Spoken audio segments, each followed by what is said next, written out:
형부가 처제를 좀 장애인이거든요. 제가 장애 이제 3급을 받은 아이인데 옛날에 제가 집에서 좀 이렇게 조금 도와주던 애였어요. 그래서 이제 이것을 본인이 원치 않기 때문에 제가 말을 못하고 신고도 못하고 있었어요. 근데 이것은 그 사람을 갖다 내가 어떻게 해야 좋을지를 사실 몰랐어요. 이거를 제가 혼자 고민을 해야 되는 건지 가슴 아파 해야 되는 건지 신고를 해야 되는 건지 잘 판단이 저로서 판단이 안 가요. 그럼 그 풀어보자고요. 그러니까 이제 법적인 부분은 네.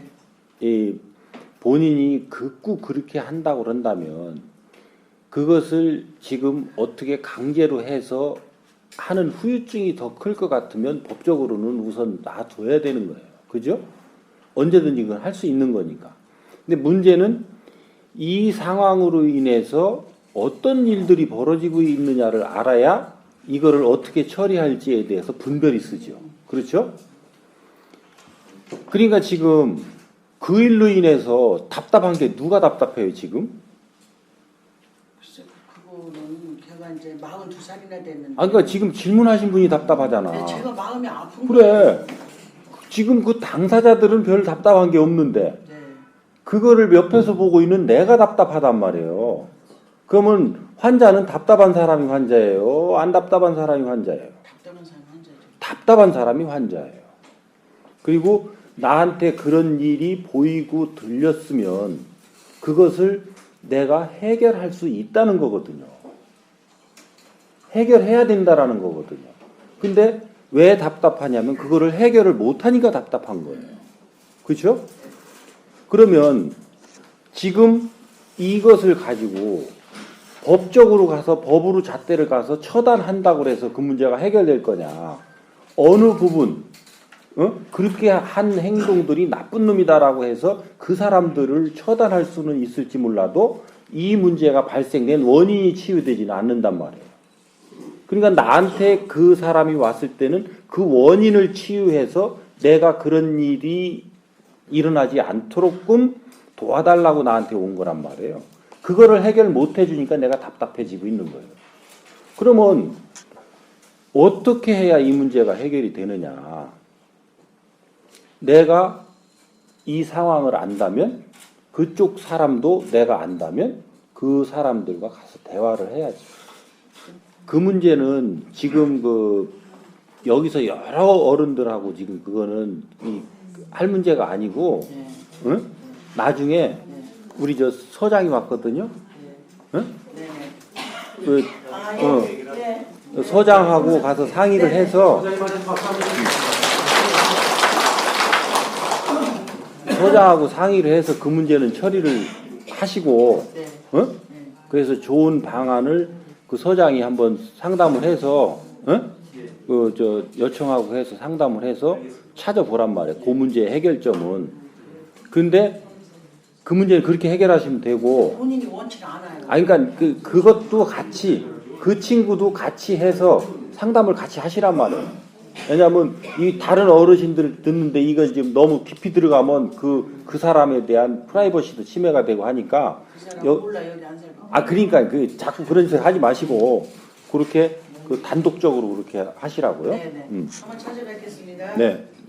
근데 좀 아까 제가 하던 말씀을 더 이어서 가면 그런 상황들이 일어나지 않게끔 누군가에게 내가 도움을 줘야 되는 실력을 갖추고 있어야 되는데 그 실력이 없는 거예요. 지금. 그러니까 우리가 전부 법의 잣대로만 갖다 들이대려고 그러는데 법의 잣대로만은 30%도 해결이 안 돼요. 나머지는 법의 잣대 이외에 사람들이 어떻게 살아가고 어떤 것이 바른 것이냐 이런 것들을 알아야 이 문제가 해결되는 거란 말이죠. 그래서 그런 부분들에 대한 것들은 지금 이런 대학에 나오시는 것도 그런 공부를 하기 위해서 오는 거예요. 그 공부는 누구를 통해서 하냐면 옆 사람을 통해서 하는 거예요. 지금 어르신들 눈도 안 좋은데 책 볼라 하시지 말고 옆에 사람하고 잘 대화를 나누다 보면 내 부족한 거를 옆 사람이 채워주게 돼 있고 옆 사람 부족한 거는 내가 채워주게 돼 있어요.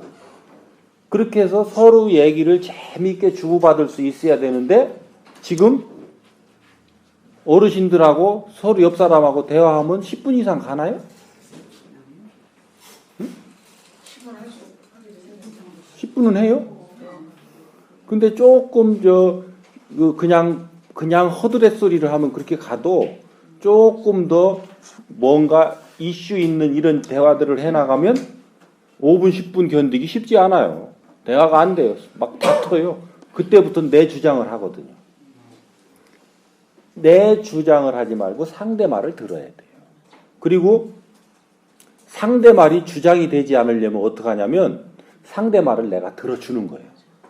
어떤 소리를 해도. 그거 쓸데없는 소리 하지 마 하고 잣대를 들이대지 말고 상대가 내가 봄에 약간 불필요한 얘기를 해도 자꾸 들어주는 거예요. 그러면 나는 상대한테 늘 쓸모있는 얘기만 하고 있느냐? 나도 상대한테 쓸모없는 얘기 많이 해요. 그러니까 상대도 또 들어주고 여기서부터 출발하는 거예요. 출발해서 자꾸 듣다 보면 상대에 대해서 알게 되고 그 상대가 왜 쓸모없는 소리를 하는지 그것도 알게 돼요. 그때 이제 내가 자주 들어주면 나를 신뢰하잖아요. 그리고 내가 한마디 해도 내 말을 들어줄 이제 그 여지가 생겨요. 그때 내가 당신 보니까 이런 거는 이렇게 하되 이런 거는 안 해야지. 나는 몰라도 다른 사람한테 그렇게 하면 다른 사람이 싫어할 거야. 이런 건 좀 이렇게 고쳐서 해나가면 더 좋을 거야. 이렇게 한마디 탁 해주는 거예요. 10번 들어야 한마디 해줄 수 있는 내 권리가 생긴다는 거 아셔야 돼요. 그런데 한 번도 안 듣고 내가 말은 10마디 안에 다 떠나요. 내 주위에. 내 주위에 한 명도 없어요. 그래서 여기 오셔서도 내 주변에 사람이 없이 사람이 실실실실 내 옆을 지금 도망가고 있다. 이 사람은 내가 상대 말을 들어주는 게 아니라 상대가 듣거나 말거나 내 얘기만 하고 있는 사람으로 보면 돼요. 그러니까 이 첫 번째 오늘 첫 번째 질문의 답은 입을 닫고 귀를 열어라. 아셨죠? 예. 그렇게 하실 거예요? 네.